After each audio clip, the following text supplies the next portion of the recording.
Hi there, my name is Bernadette Smith. Welcome to Five Things in 15 Minutes, my weekly show where I bring good vibes to DEI.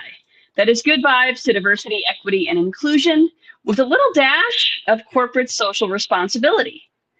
What I've found is that there are lots of news stories about what's going wrong in the world and lots of negative data. But there are also a lot of things going right. That's what I love to focus on. I search for DEI stories that we can be inspired by and learn from.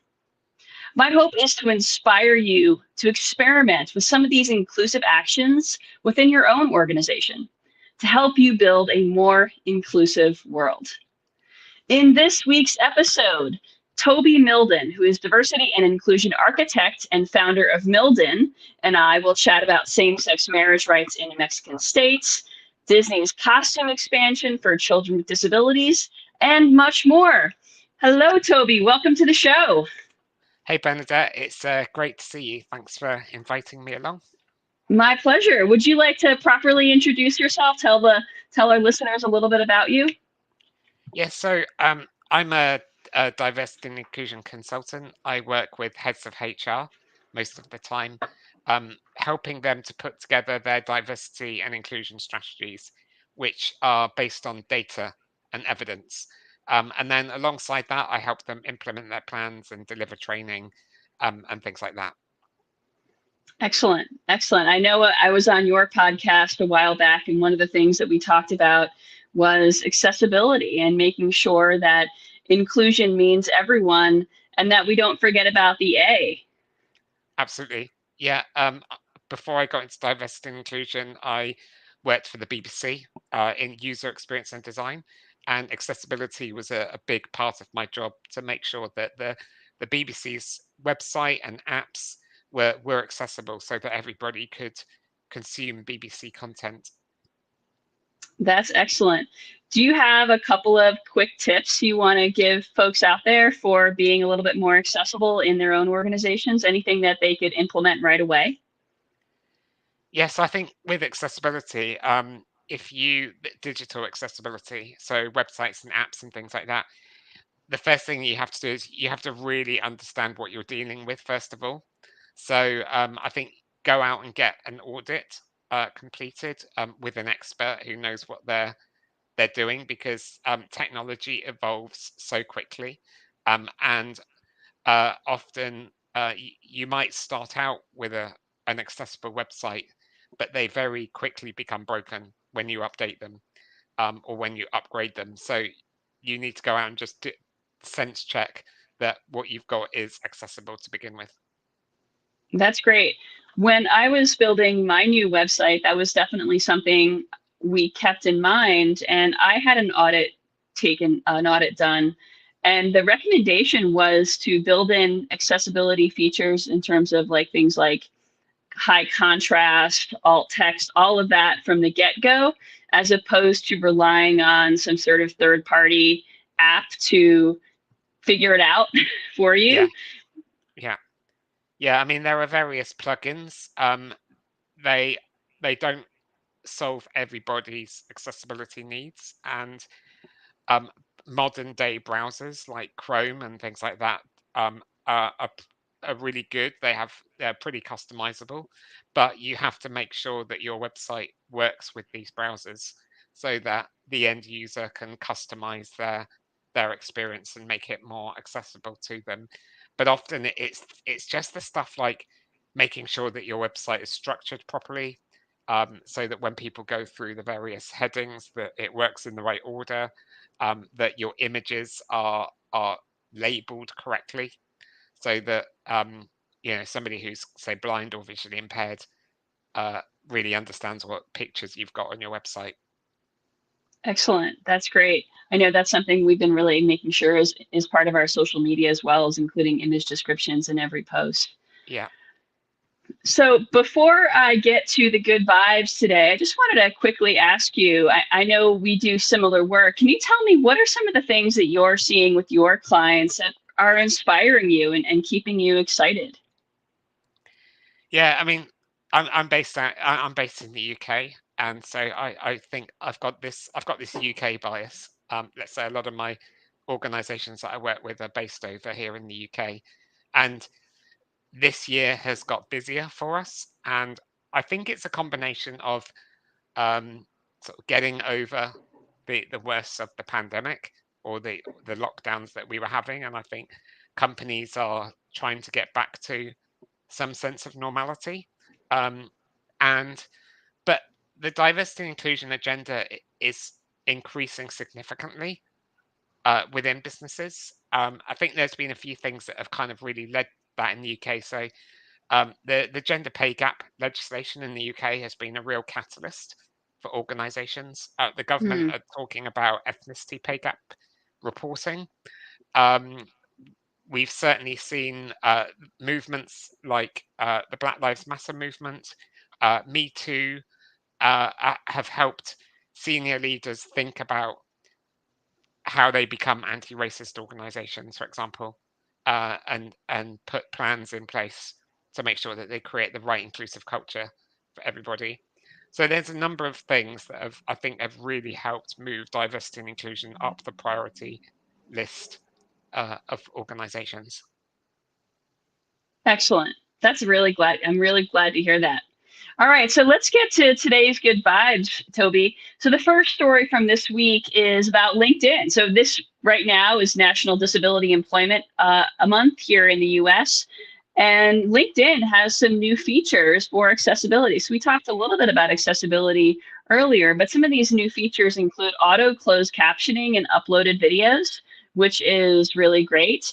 Videos will also now have a high contrast feature, so that helps folks who are visually impaired.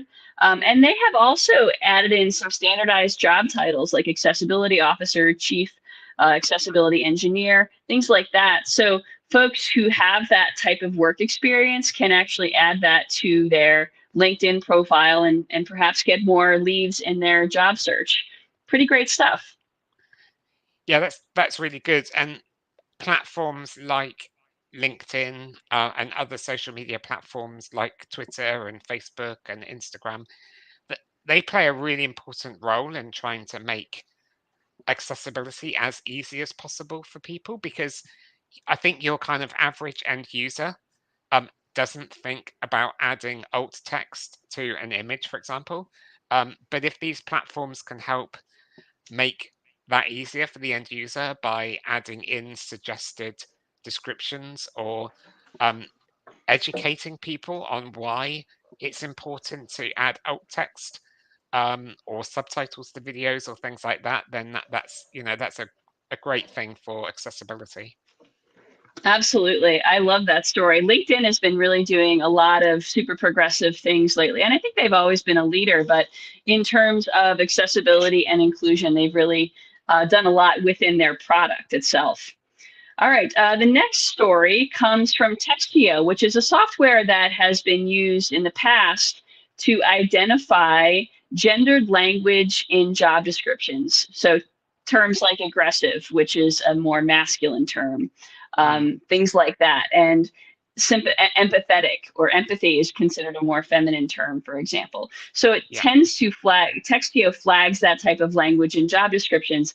That same technology now is being used in within the Workday application, and it is used to flag language in performance reviews that is either contains absolutes like never or constantly, or terms like abrasive, which can be, certainly associated more often with women and especially women of color. So they're flagging this language to try to make performance reviews more fair and impartial.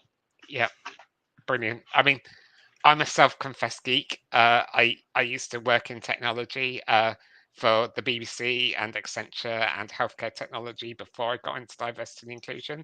So in my book, there's a whole chapter called Cyber, and it's how technology can help organizations scale up their diversity and inclusion efforts, as well as talking about accessibility, which we've touched on already. And actually, Textio is one of the providers that I talk about in my book as a great provider.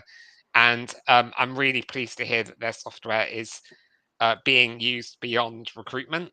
I Hmm. think when I wrote the book, it was their software was mainly used in recruitment and writing job descriptions and job ads.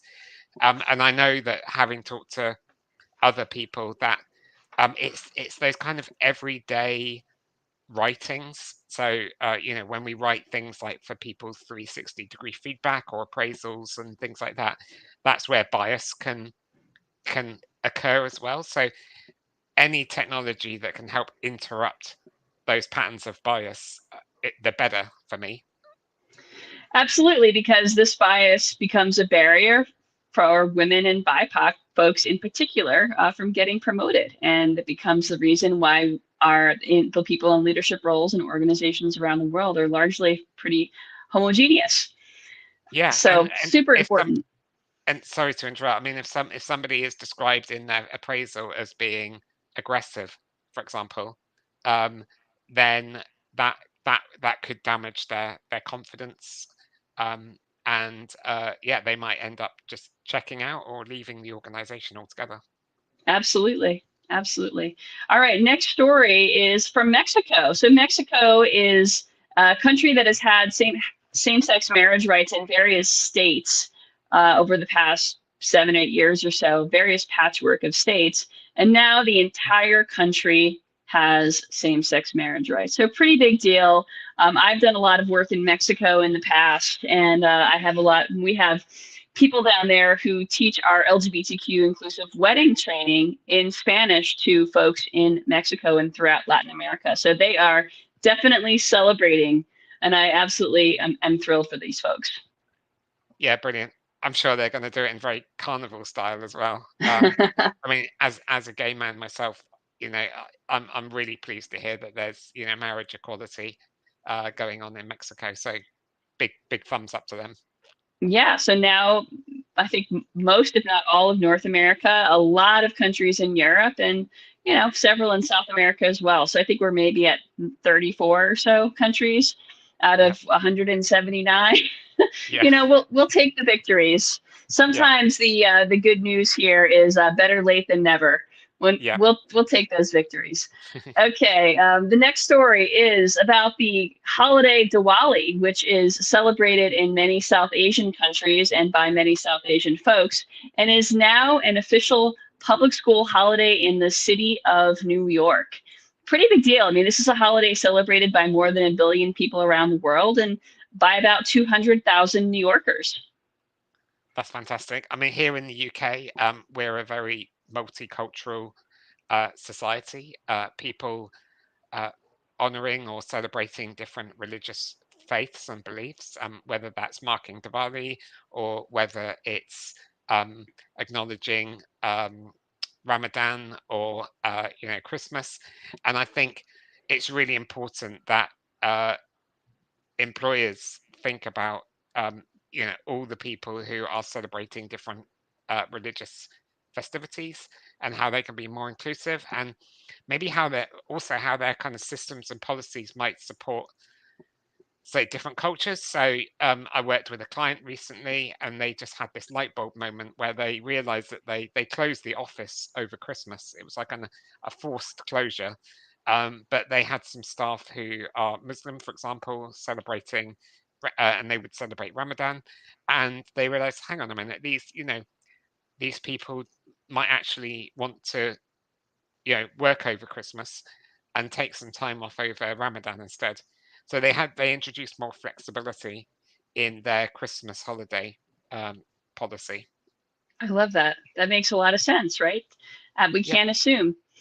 All right. And the last story from today is about Disney, which has expanded its collection of Halloween costumes. Today is Halloween for children with disabilities, in particular, Halloween costumes for people in wheelchairs. There have been some in the past. Target has a nice collection. Disney now has more Mm, costumes in their collection. absolutely. Again, this is great to hear. I mean, being a wheelchair user myself, it is difficult to find clothes that fit perfectly well. So I get jeans from a German clothing company that make clothing especially for people that sat down in wheelchairs. Um, And I think, but this is really important for younger people, particularly like, kids, and, they love Halloween. And so, anything that Disney can do to just be more inclusive of kids with different needs. We over the last couple of years, we have seen different toy manufacturers making their toys more inclusive. So whether that's having like a character in a wheelchair, for example. I know Lego, for example, are looking at the diversity of their different characters and that kind of thing. So, and anything that can make children understand that, you know there are people just like them, and they can see themselves reflected in the toys that they play with is brilliant. And anything that they can do to feel less othered, right? I mean, we all want to feel like we belong. And when Absolutely. there aren't products that allow us to uh, be included, and when there are products that allow us to see ourselves, it all helps with that. So Yeah, good news, good vibes. absolutely. Thank you so much for joining me today, Toby. It's been wonderful having you on Five Things. Any parting comments for our listeners? Um, I think this five things is brilliant. We often focus on the negative side of diversity and inclusion. It's like we're not doing enough, or we're not reflecting our society enough. But there's some really great things going on in the world, and I think if we can find some positive role models, positive initiatives, and just try and emulate them, then we'll accelerate our progress towards more equality. Absolutely. And when we find those stories, you can bet that they will show up here in Five Things. So if you don't already get the newsletter, you can subscribe at fivethingsdei.com.